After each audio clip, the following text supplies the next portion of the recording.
It's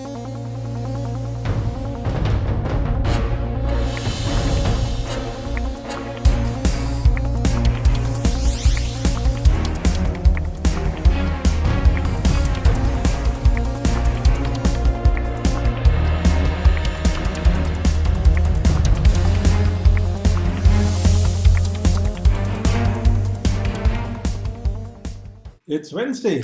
Let's chat. Hi, I'm Kannan Chandran, and this is a WED WEB CHAT, our regular series of discussions about things that are topical and things that are on our mind and things that we want to get off our chest. And well, the announcement of the spread of COVID and the need to have stricter measures in place to try and contain the issue has meant that we are back to working from home. We are back to smaller groups of people meeting, and we have to be a lot more cautious for a while now. So what do? How do we then move forward? I think a lot of it goes back to what we've been doing all this while, which is going into the virtual space, having our Zoom calls and our Zoom conversations. And that's going to be around for a while, I think. Judging from the way the virus is spreading and the mutations that are coming out, it's going to be a tricky one to try and handle. We've still not got the better of it yet. So today's session, it's about looking at how we can make the most of this virtual environment and try and see what we can do to make it as close to our physical discussions with people. And today's panelists are quite well regarded in their respective areas and have made good use of this virtual environment to sort of make the transition from a physical to online space. So we've got bright and early for him, Robin Kermode, founder and communication coach and author. And he's got a podcast which reaches out to almost 35,000 people, and a podcast where he reads stories to children as well. He's a respected media commentator as well, and as a communications coach, he's been working with senior leaders, politicians, and corporate teams globally. Robin has been an actor for over 30 years and is a recognizable voiceover artist. And he's also a leading body language expert for the media. Thank you for getting up early and joining us, Robin. Welcome. Thank you for having me. Very, very good. Good afternoon, everyone. Hello. We also have Michelle Lam. She's the founder of the Little Black Book. She used to work in corporate bureaucracy for 11 years before setting up her new outfit, which is now about 12 years old. She wanted to do something new and different. So she saw an opportunity with the rise of social media, the online and mobile platforms, and started focusing on video, both long and short form. And that sort of appeals to today's generation where they like things to unfold in front of them on their screens. So welcome, Michelle, to today's session. Thank you, Kannan. And making up the trio of panelists is Kamal Samuel, the managing director of the Singapore arm of Financial PR. Kamal joined Financial PR in 2006 and was head of the group's technology team before taking on his current position. He communicates complex engineering stories to the broad investment community, and he is now responsible for providing clients with strategic advice and strengthening the group's position in the Singapore market. Welcome, Kamal. Hello, everyone, welcome. And pleasure to see everyone today. Yeah. Okay, so just let's look at this virtual space and what's happening here. Are we at all comfortable with doing things virtually? What has your experience been? Well, I think if I jump in there, I think it was really interesting, and I think it's changed over time. So when the pandemic started, almost a year ago now, the clients were saying to me that at the end of the day, they were exhausted. They were finding this constant video interaction very, very tiring. And I think that was for various reasons. Partly, I think it was new to us all, and we weren't behaving naturally. So I think one of the things that we've learned to do over the year is we've got much more comfortable with this medium. So initially it was about we have to make the background perfect. I even had a client who I looked at his background and I said, you've got a very smart grand piano in the background. I said, was that grand piano always in that part of the sitting room? And he said, no, I put it there to look good on the Zoom call. So I think initially a lot of people did that, would try to sort of make themselves look as smart as possible, or they put up fancy backgrounds and things. But mainly I don't think people were sitting properly. So they were kind of sitting like a TV presenter, rather like this, as if they sort of were too formal, and they never moved. And if you never move, it's very tiring. And I think now what happens is I'm certainly, encouraging people to feel that this is almost as if we're having a coffee together. So what would you do if you were having a coffee with somebody? Well, the answer is you'd move on different time. Maybe I'd lean back and I'd cross my legs and I'd have a sip, and then I'd lean forward and I'd say, so, come on, why is that? And we'd kind of move a bit. And I think if we move a little bit, we don't get so tired. And the other thing I think physically is the voice, because there's a tendency, I think, for people to feel they have to project, because the screen is sort of at this distance away and the other person is therefore mirrored the other distance. So there's a sense of having to slightly project the voice, which A, is not human, but also is tiring for the voice. So I think both those things we've got much better at. Okay. It's a lot of it is psychological, isn't it? Especially the projection part of it. I mean, if your microphone is designed to pick up your voice, then you shouldn't have too much of an issue. Well, you shouldn't. I have a friend who's just bought a very lovely new car with a sort of inbuilt system. And, of course, so the microphone is up here by the mirror. And she calls me from the car. She's driving. She goes, I'm in the car. You don't have to shout. Right? It's designed. The engineers know where you're sitting. So you should be able to go, I'm in the car. I'm running 10 minutes late. I'll see you soon or something. But there's this kind of shouting thing going on. And so I think we have to learn to trust the microphone. That's the other thing, because they're super sensitive microphones now. Yes. And now there are some, I know some of the Audis have the microphone on the seatbelt, so when you pull it in, it's just here. So, Wow. Which is a lot easier. But of course, you need to know that the microphone is there, otherwise you'll still be shouting and screaming. Of course, but even if the microphone is up here, of course, it's a gun microphone. It's rather like at the Oscars. You get these actors who should know better. They come along with their envelope, and the microphone is down here on the podium. It's a gun microphone designed to be that distance away. And these actors who should know better really come in and they go, and the nominations are, and there's no need to sort of lean in. Okay. So I think we have to trust the microphone. Yeah. So Michelle, for you, you've been working with videos for quite a while. Do you think your customer base is sort of, okay, we can cope with this, it's not an issue? We have our fair share of challenges, even internally, even internally. And there's one experience with a new customer, and this customer, so I had my colleague who didn't want to show the face because she had eczema, so her cheeks will be very pink. And we agreed to say, okay, let's not show face, since it's awkward if I show face and you don't want to show face.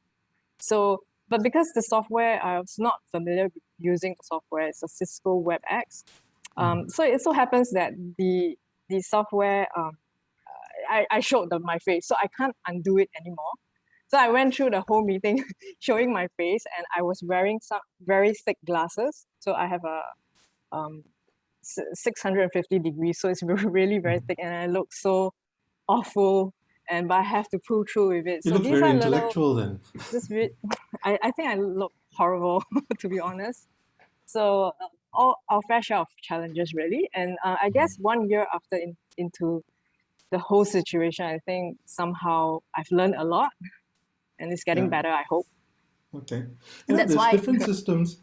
There's different systems. Do they pose different issues? Kamal, in your case with the financial sector, I'm sure there are a lot of security issues that come along with these virtual discussions, right? So do you find yourself having to switch through different sort of programs? Actually, by now we're familiar with all sorts. I have to say, at the beginning, quite honestly, we were fumbling. Like one client uses, as you mentioned, WebEx. Another one uses Teams. We got Zoom. The other day, I had to re-educate myself, included how to use Skype, because we had a call with BBC, and apparently BBC only likes to use Skype. And I was like, of course we know how to use Skype, but actually we had forgotten, right? We got so used to the new age of Zoom, and Zoom is everywhere now. But I'd like to, maybe shed a little bit of light about listed companies, disclosure standards, and what's happening in these kind of meetings. So previously, I mean, currently now, with all this digital meetings, webinars, we currently have a lot of corporate access through Zoom, corporate access for results briefings and so on. So what has happened is because of the fact that we cannot control who is recording anything, CEOs, CFOs are becoming very cautious about what they say. As a result, they've started to read off scripts, which are sadly and oftentimes prepared by ourselves, because they're becoming very, very careful about what they say. If they say the wrong thing, if they insinuate, for example, that next quarter is going to be much better than the previous quarter, I mean, these can have serious ramifications.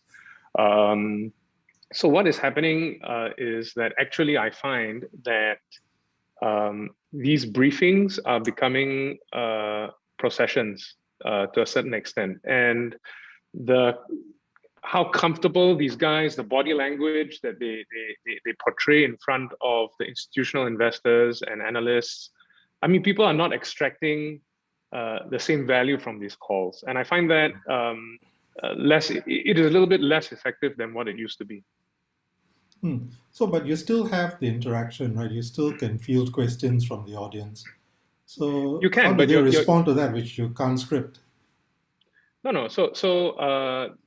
Well, generally, the investor relations firm or the public relations firm would definitely prepare the CEO or the CFO very extensively for all sorts of questions. Generally, the good questions you don't have to be prepared for because the CEOs generally know how to talk about good things. But the bad things, we should definitely try to disclose as much as possible and be fair to the listeners as much as possible, as much as we can disclose, of course. But yeah, it is not as straightforward anymore. And maybe it's a little bit of a tricky topic to broach, but definitely you can glean more from an in-person conversation than on a video chat for a listed company, I feel. Yeah. Yes, this is interesting. I had a client who is a CEO of a big global asset manager, and he had to hire a new CFO, and this had to happen during the early lockdown in the UK. And the guy did quite a good interview on Zoom, and it was all fine, and they met several times, and it was all fine, but all by video. And there was a moment last year where things were opened up a little bit, and he was able to go out for an in-person dinner. And he discovered over dinner, by the way this man was interacting with other people, particularly the waiters who he was rather rude to, that he never would have hired him under normal circumstances. And he said, it's there are some things you can't tell just on the video. People can present very well on video, but it's how they interact in the workplace and in restaurants and in life. We don't always see that. I think it's something really interesting. Kamal was saying there about CEOs reading off script. I prepare a lot of C-suite for this kind of thing, and one of the things that I do is saying if you want to have a script, is we have to make the script conversational. So you have to write it in a conversational way. And the trouble is generally that the people who write the scripts, who are analysts and the sort of legal team in a way, are trying to write it in such a careful way that in the end it kind of doesn't say anything, and also it doesn't roll off the tongue. So I think one of the ways that I certainly work with politicians and things is we try to say, so what are we really saying? And we put the same legalese, as it were, into slightly shorter sentences and slightly more natural sentences, so that when you read it, it actually sounds like you're speaking. I know when I wrote my book on how to make speeches, I dictated it because I wanted the reader to think it's just like Robin's talking to me. And you can only do that if you speak it. If you type it, you're going to end up with longer sentences, and typed sentences are more like sort of 12 to 18, 21 words long. They're slightly longer than how we speak. So I think sometimes actually saying it out loud and thinking, well, if that's better, why don't we just put that down, can be helpful. Yeah, I think, Robin, you speak a lot of sense, and I have to say that I think there's been a gradual, or probably a rapid evolution of a lot of these CEOs, CFOs capabilities as they got more comfortable. They realized, hang on, this is not too bad. The questions coming at me, aren't too crazy. So even now you can see there's even a bit of reluctance from the board, at least I can speak for Singapore listed entities. There's a bit of reluctance amongst the board to have live Q&As during the AGMs. I think there was a recent article that came out in the newspapers, I think as much as 1 or 2 weeks ago, about the number of listed companies that had live Q&A, and actually only a very few had live Q&As.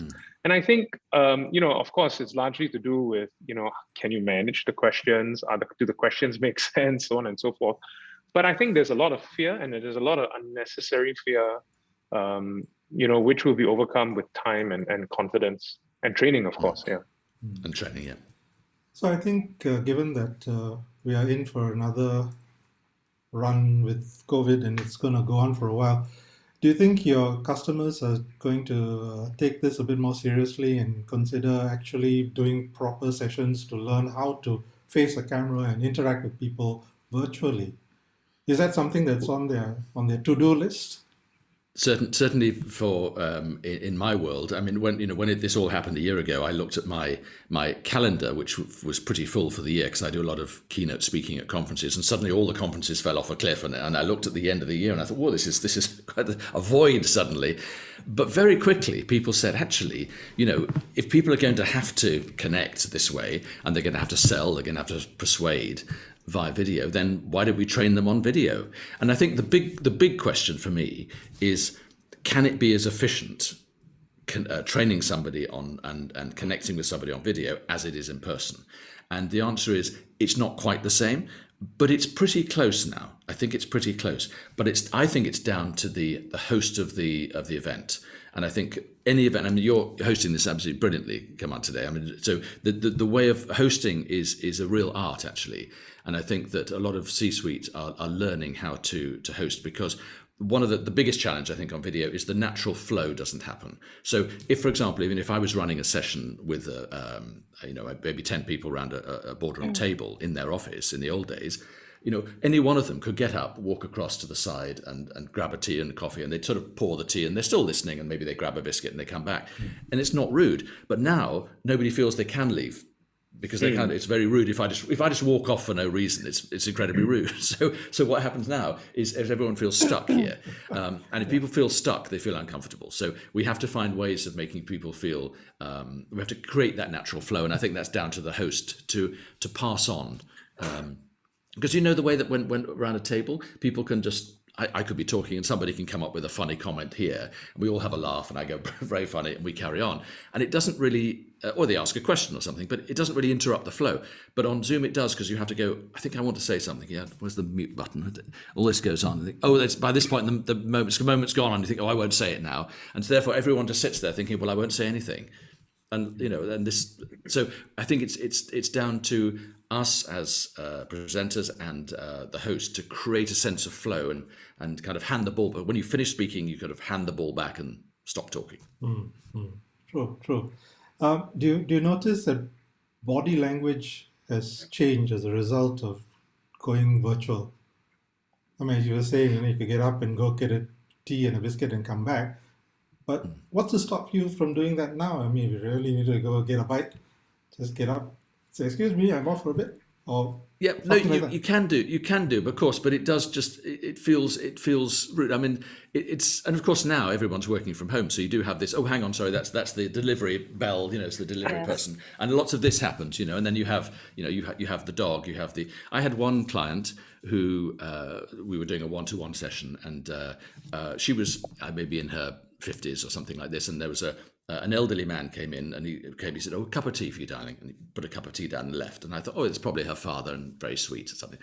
And then 5 minutes later, the same gentleman came back in again with another cup of tea, and he said, a cup of tea for you, love, and put it down again. And then he left, and she turned to the camera, she said, I'm so sorry, that is my father, he has Alzheimer's. And then 5 minutes later, he came back in again. So another cup of tea for you. And she was hiding these teas under the table so he didn't feel bad. So there were like 20 cups of tea under the table by the end of the session.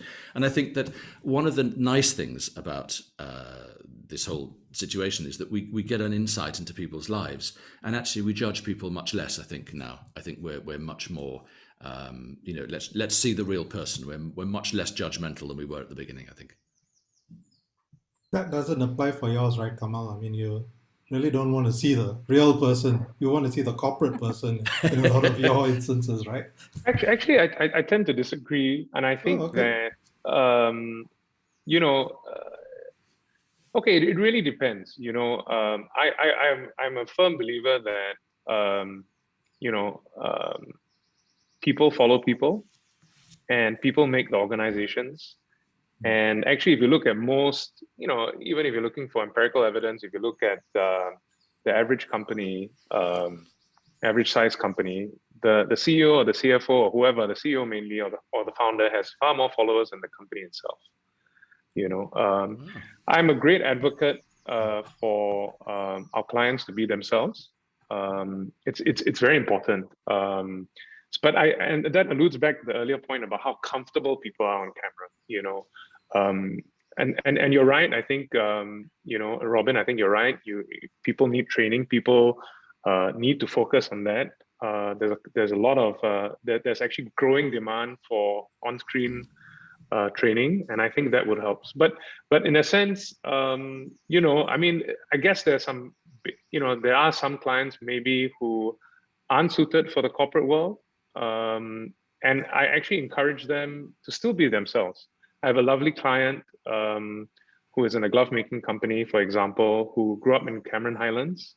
You know, in the farms. All his buddies are his executive directors. They grew up playing basketball. They're not the most sophisticated speakers, but they have a multi-billion-dollar glove company. They, you know, people, the investors love them because they exude the fact that, you know, they are very careful with the money. I mean, during the times when he could fly, even though he was a billionaire, he still flew on budget planes. He still jogs from meetings in Singapore because he doesn't want to take a taxi. But these are the kind of things, these are the kind of personalities that should be shining. But sometimes when you're on a screen, you want to, you know, you button up, you have the ties, you know, people tend to look very stiff. And then, you know, if you want to look stiff, then you need to be a, you know, huge corporation. You need to be the Coca-Colas, you need to be the SIAs, where the organization speaks louder than the CEO. So, I mean, you know, it tends, I like these guys to speak a little bit more, yeah, and be And themselves. it's interesting, Kamal, because you say there that you know, people do this thing of doing the button up, and the most common thing that people say to me is, you know, a lot of CEOs said, you know, I'd like to be like, you know, well, I was going to say Obama, but both Obamas, I mean, you know, Michelle as well, and because they say whether they're male or female, they said, you know, I want to sound like a president, you know. And I said, well, interestingly enough, I know what you mean by that, but I don't think you do, because what they mean by that is they want to kind of have that gravitas and slow speaking and this kind of thing. And that's appropriate if you're president of a, you know, enormous country. You know, you can stand there and you say, good morning, ladies and gentlemen. Yeah. Right, you can kind of do that. If you do that in normal life, people go, can you just get on with it, please? I mean, it just doesn't really work. They go, who are you? You know. So it's so I think with certain offices you can get away with that, but I think to try to act that is and Michelle, from your point of view, if you're working with some of the younger people, who do they aspire to? Because most of my clients, you know, would C-suite, you know, would aspire to be have gravitas and authority. What is it that your maybe younger people on video want? What do they want? They aspire to, if it's a media personality, somebody like Gary Vaynerchuk. Okay. Gary Vaynerchuk, VaynerMedia CEO, and he makes, yeah. And Kamal, And what is it? Yeah.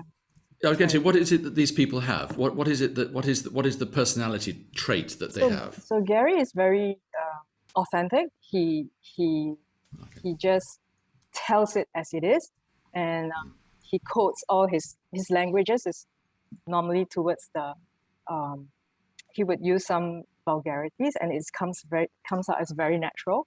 So I think the younger generation, they're after authenticity. Yeah. And along with Kamal, you mentioned like the CEO wants to portray themselves, be themselves. So I fully agree also, because you have to show your real self and show empathy and all, because being a leader, you have to inspire and motivate, right? So I feel like Jacinta Ardern, you know, she does a lot of live Facebook conversations, and she she's Prime Minister of New Zealand, right? So, but when you see her talk, right, she makes you feel so comfortable, and she makes you feel like we are going to get through this whole pandemic together. And she's very true and in the words that she used, and it's just like a friend. Although she's a prime minister and there's a huge crisis that she has to deal with. So I find that very inspiring, and sometimes being very real, just wearing a sweater. If she's prime minister, she wears a sweater. She shows her house, and then she says things like, she mum talks as well. So, and mum jokes. So in that sense, it's kind of quite, I agree, you have to be real and not too button up, Sometimes that makes people, increases the anxiety. Do you think that people can actually be who they are most of the time and get away with it, or does the mind take over? And I suppose in the case of some of the people who are very comfortable, they are confident. They know that what they're saying, people want to listen to and want to hear, and that sort of makes it easier for them to communicate. But for a lot of people, it could be a first time, could be new to it, there's uncertainty, there's doubt. So what can you do to help these people sort of get a bit more confidence going and be able to speak as they are and communicate effectively? Well, from my point of view as a coach, dealing with nerves is a big thing, and it's not just people starting out either. I mean, the higher up an organisation they go, the more visible you are, and therefore you have further to fall. And I remember working with the boss of one of the big supermarkets, global supermarkets, and he said, Robin, he said, "Can I ask you a question?" I said, "Yeah." He said, "You've watched me give a speech." He said, "Am I just rubbish?" And I thought, this is quite a famous guy, and I said, "No, you're clearly not rubbish." He said, "But nobody's going to tell me." This is the problem. Once you get very big in very large corporates, is that everyone's going to say, "Yes, you're wonderful." So nobody's going to stick their neck out and say, "Actually, you need some training." So I think everybody has this vulnerability, and I think really it's about having exercises to deal with it. And part of them are mental tricks that we can have, but a lot of it is breathing exercises, and there's all sorts of things we can do. And I think for me, voice is the most important thing. And I think if we get the authenticity, and I think Michelle's absolutely right, whether you're a 25-year-old vlogger or an 18-year-old vlogger, or whether you're CEO of a big organization, I think we all want to be authentic, and politicians certainly. And I remember I was coaching one of the leaders for the leadership campaign in the UK when we were looking for a new prime minister a couple of years ago, and there were maybe 8 or 10 of them, and I was working with one of my client, and just before he was about to give his launch, so we're in the ante room here, and next door he has the cameras and everything's going to go live, and there's 30 seconds to go, and he's checking his hair in the mirror and everything. He said, "Robin," he said, "can I ask you something? 30 seconds to go. He said, "Can I ask you something?" I said, "Yes, of course." He said, "Do I look like a prime minister?" And I said, "Well, we have 30 seconds to go. I'm not a plastic surgeon. You kind of are as you are. So I think let's try and stick with the authenticity piece, right? And don't suddenly change." Well, that's very good advice. Be who you are, right? I mean, be who you are. But of course, and I often say to people, if I said to you, just, you're really good, just be a bit more comfortable in your own skin, you'll be fine. But that's 30 years of therapy for most people. So it's not, so what we have to do is we have to find a way of getting there super fast. So my job really is to try and to give what would have been 30 years of therapy to get somebody comfortable in their own skin in a couple of hours. And I think that's the job of a coach, really. But there was one of those questions that came through earlier, and somebody was asking, how do you get people comfortable enough to do that? And do you also notice that there are a lot of people who the body language has changed as a result of COVID and being stuck behind a screen all the time? Do you have to read things differently? Well, the trouble is we don't have all the extremities, do we? So we don't have the whole person. So we just have this bit here, and I think it's really what we don't get is we don't get a sense of the whole person on video, unless that person is really consciously trying to connect. So I think, if I'm coaching somebody on Zoom like this, it's about how can we be even more human than normal, so that by the time it's compressed and squashed and comes out at the other end of the computer that somebody's watching this on, the way my voice is sounding is you're not hearing it the way my voice actually sounds, because it depends on the microphone, depends on your speaker, and it's all compressed and uncompressed. And so we have to, I think, be even more human this end, so that we have a chance to have a human connection via video.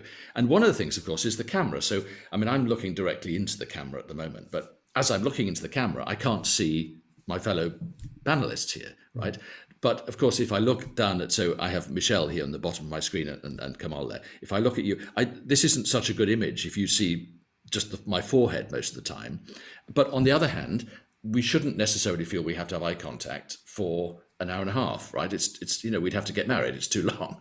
So I think what we want to do with eye contact and in terms of the camera, I think, is treat the camera like the person you're talking to. So you would occasionally you'd ask me a question, I'd look away and I'd think, and I'd come back and I'd tell you the answer, right? So we shouldn't feel locked into it, but I think we should use the camera whenever you would naturally look in somebody's eyes. That's when you look in the camera. Yeah, Interesting. that's good. That's a good point to bear in mind. Kamal, do you think that sort of stuff would go down well with your CEOs and your CFOs that you deal with? Would they take advice? Would they take advice well? Actually, they do. I think this is a time where it's a new time for all of us, and we've all been on a rapid, a steep learning incline, and I think a lot of these CEOs want to be trained. They want to learn, and they know that this is a situation, this hybrid situation or virtual situation that we have here. We're not going to go back on that, simply because it's far easier. Travel time is saved. We can have multiple meetings with multiple parties throughout the world.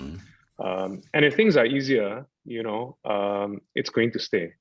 But as Robin said earlier, of course, you're not going to get the full 100%, maybe 90%, 85% of the person. But that's very often good enough. Yeah. This session wouldn't be possible if not for no, not at all. Not Robin here. And you did mention right? So and you did mention how to how to get these guys at ease.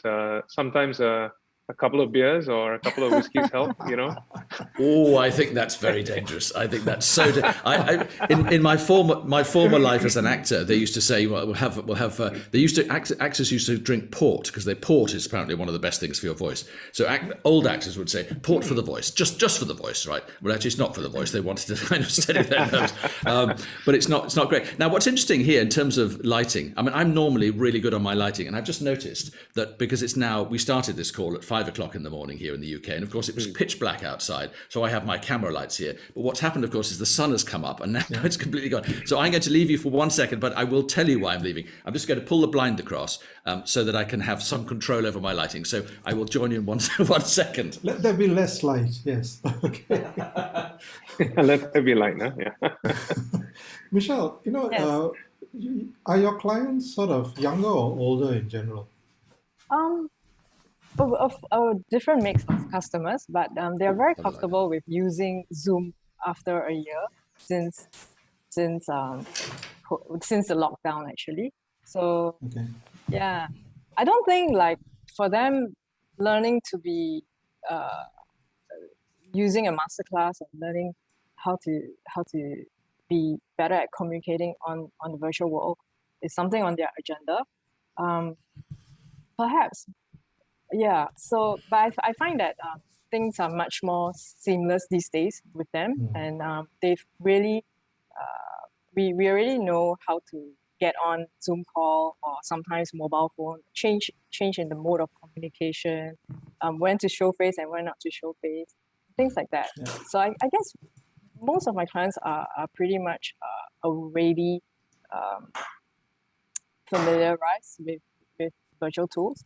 And they are not in the C-suite level. They're mostly marketing managers, things like that. Yeah. So, but It's interesting. I had a client who was a big YouTuber who got in touch with me, and I was very flattered.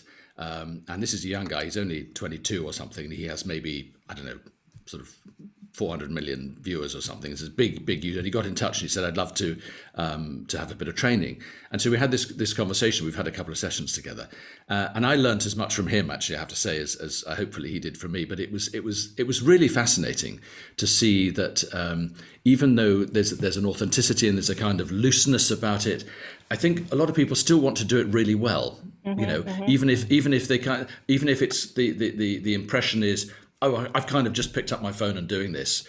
It's more around how the message is structured so that you're not wasting people's time, because people, attention spans are short. And so if you're going to do short videos, you kind of want to get straight to the point, but it doesn't want to look rehearsed. And that's what actors do, of course, is they learn lines. And the most common thing people say to actors is, how do you learn your lines? And I said, yeah, but that's the easy part. The tricky part is, how do they not sound like lines? And the same with Kamal's CEOs and people, is they can learn their speech. The question is, how do they make it sound natural? So they're just saying, well, this is how it is, even though they know what's coming next. Mm-hmm. I think a lot of this is also about the generations, right? Because the younger generation want to do certain things. They're more comfortable with their gadgets and with being able to communicate in that space. And they want to reach out to their peers. On the other hand, the older generation are thrust into the situation where they've been used to so many other ways of communicating, and suddenly now they have to do it in front of a screen. They have to communicate via this process. And also, how many different types of platforms are coming up? There's so many new things. So what do I do? What do I learn? What do I pick up on? So, do you think this is causing a further rift in the generational divide? Oh, that's a good question. Oh, wow. What do you think, Michelle? I think it's just communication. So, what feels most comfortable, and depending on the kind of context. So let's say if you were to discuss social, emotional issues, or you need to do a pep talk, then we just change the mode of communication. Let's have a face-to-face instead. Let's say it's a very work-related meeting. Let's do Zoom, because at least we can share screen, we can do the drawings on the whiteboard, and you can see expressions, right? So it's really, I feel, it's really just using the mode of communication that is most comfortable to who you're speaking to. So if I'm speaking to my parents, I would call them. I won't try to text them too much, because they sometimes information get misconstrued through the text. So my parents are not very good at texting. So I prefer to pick up the phone and call them and give them, okay, please meet me here at 2:00, okay, at the basement, not level 1. Yeah. So it's better this way. So yeah, I think kind of mode of communication, but then something to consider. But you also have things like, what do you use? Facebook? Do you use LinkedIn? Do you use TikTok? Do you use Signal, Telegram? There's so many options, and each sort of has their own sort Correct. of That's very ecosystem true. That's very true. and they tend to be age-centric. Right? So if you want to reach many, it's going to be quite an expensive endeavor to try and get everything lined up for each platform, isn't it? So Correct. That's what I meant. I mean, is this going to cause a lot more of a split in terms of how we are communicating? Because at the end of the day, what we listen to is what we are comfortable working with. And sometimes it may not be the other platforms where there's important information as well. Mm-hmm. Do you think there's going to be a miss out in that aspect? I'm not too sure about that. I feel, well, I'm old school in that sense. I just use WhatsApp. I just use sometimes Telegram for reading information. And Skype and Zoom. That's about it. You still use Skype. That's interesting. Skype was one of the early ones in this game, and they've kind of been forgotten. They've been zoomed by. I haven't used Skype for a couple of years. I mean, I think like Kamal, I think we had one client to use Skype, but but it's not a platform I use a lot now. But Yeah. but I think the answer is we just have to understand how they all work, and I think there's something interesting. I think what actors have a thing where, you know, if you're doing a theatre show and the show starts maybe at 7:30 in the evening. For the actors backstage, it actually starts 5 minutes before. It starts at 25 past, and so actors always have this thing of being 5 minutes early because you can't have the curtain going up and somebody coming out on stage saying I'm sorry, somebody's stuck on the motorway. The audience don't care. The audience have paid for their ticket. They want you to be there. So I think that the big question for me one of the big questions on Zoom on videos is, you know, do you start a meeting on time or do you wait for everyone to come? And it's a tricky one because I think it's a bit down to the culture of the organization, but I'm from a background, and I know I'm old or whatever, but I come from a theatre background. Young actors will be exactly the same. Is that, you know, if the show starts at 8 o'clock, you know, you're there at 5:02 because it takes a bit of time to check out these platforms. Sometimes, you know, it's not quite the same. Where's the layout and how do I mute and unmute? And sometimes you need to give yourself a little bit of time for that rather than coming in. I remember at drama college, the director said, you know, if you're coming in the building at 9 o'clock with your coat on and a cup of coffee doesn't mean you're ready to start work at 9 o'clock. You know, the fact you're in the building, you have to be in 5 minutes before, take your coat off, put your coffee down, 9 o'clock, you're there, you know. And I think the same, so I think we need a little bit of extra time between, so I always try to have, you know, at least 5 minutes between meetings because I need to kind of turn off one and then log on to the next one. As if you go back to back, you're always slightly running late, I think. And that's one of the challenges of video. I mean, Kannan, I think your question is very interesting. I got a couple of, at least one or two interesting points to make. And I like to, harken it back or liken it or bring it back to the point of our boring world of investor relations and how we missed the beat with cryptocurrencies and the communications that they were putting across. You know, in Singapore, I mean, you've seen the IPO market isn't exactly exciting. You've had great tech-based companies, you know, scrounging around for a couple of $1 million, $10 million, but cryptocurrency or ICOs at that point, you know, raised 60 million in a couple of minutes. Why? It's largely because of the point you put across. It's the mode of communication. People have stopped reading largely, sadly. People want video content. People want readable content. Your sell-side analyst report from JP Morgan is no longer interesting. You know, people want to be sold. People want to be sold a dream. People want to be sold an emotion. And look at what crypto ICO sold. They sold a white paper. They sold ideas. You know, nothing was ever built. You know, and that's because of the mode of communication. So back to your question, are they missing out? Has that created a divide? I think initially there was a divide, but I think if people want to chase their money, if people are smart enough, they will evolve. I mean, this pandemic has brought great pain, but with pain, people evolve, and we have to change. And that's why I'm a big believer in pain brings change. Maybe it sounds a bit, horrible to say that, but I think change is for the better, and we have to evolve. Yeah. Cool. Well, we've hit the 1:30 mark at the end of the session, but before we go off, can I just get a sense from each of you of how long do you think we'll be continuing with virtual meetings? Michelle? I think it's here to stay for a while. So let's all just... Hopefully, this will be the default mode of communication moving forward. And let's just embrace all the changes there is. And I know we are living in a world of so much uncertainties. And so let's be kinder to each other, be a little bit more patient, and spread love all around. And world peace. Yeah. And stay safe. Stay safe. Yes. I actually think I very similar views to Michelle, but I mean, I'd like to bring up the point that we are all human beings.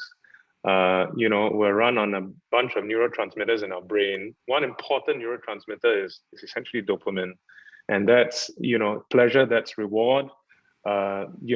Is this form of communication rewarding? I think there are some merits to it, but I think I can't wait for technology to reach the next level where it gets even more interactive, even more rewarding. But at the same time, I do think when and I won't say if, I say when this pandemic is over, I think there will be a rush back to communication, a rush back to traveling, face-to-face communication. And I think there is so many things that we can do in person that we can't do on the camera because technology isn't there. But I think the worlds will eventually start, to meet eventually. Yeah. Thanks. And Robin, how about yourself? Well, I think obviously I agree with everything that people are saying. I think the interesting thing now is we have different choices. So, we quite often I'll take a telephone call with somebody. In the old days, if I was coaching one-to-one, I'd maybe do a 2 or 3 hour session with somebody. Now 3 hours is too long on Zoom or on video. So now what I often do is we'll do an hour and a half, break for a cup of coffee, and then we'll come back and we'll do the second session on the telephone. And it's interesting because I think you can have different conversations on the telephone than you have on video, because sometimes people are more honest if you can't see them. And I don't mean that they're duplicitous in that sense. I mean, they feel freer in a way because they can move around, they can sit and stand, and they can kind of, because they're not being filmed, they can be more honest about their emotions sometimes. So I think some conversations are better, as Michelle said, it's about generationally, but sometimes it doesn't all have to be on video. I think the way we connect, we have various ways of connecting. I think I personally miss shaking people's hands. I really miss shaking someone's hand. It just there's something so lovely about it, and it's the kind of, it's a human thing, rather like the sort of biblical let's break bread together. It's that kind of let's be together, and I think that we do miss that. But in a hybrid world where maybe we can get to do a little bit of that and a little bit of this and a little bit of phoning and a bit of texting and a bit of everything, and as long as all the communication is kind, as Michelle said, and then it's a human connection, then humanity will survive, and the humanity of humans will survive. Thank you, Robin. I think this session's really been about how we're going to reach out to people and communicate, right? And I think the hybrid sessions are probably going to be here to stay because they are efficient. And if you can, and when you can start meeting people in larger numbers, it's an opportunity to get back to getting that handshake going again. And then, of course, sanitizing your hands immediately after, just to make sure nothing is spread. I know. But then, you also get the chance of, like in this instance, bringing Robin into the discussion, right? So you get a richer ensemble as a result by bringing the virtual world in with the real world. And maybe that's what we should look at, see what are the positives we can find in all of this and draw them together and build something stronger as we go journey on into this world. It's certainly a lot more efficient because we can start on time, end on time, and carry on with the rest of our day without having to commute, without having to have traffic or a whole lot of other things that get into our way and prevent us from doing the things we want to do. Thanks, Michelle, Robin, and Kamal for being on this session. Great points. Thank you. It's been a pleasure. Yeah. And Robin, look forward to being at your session on the 11th as well.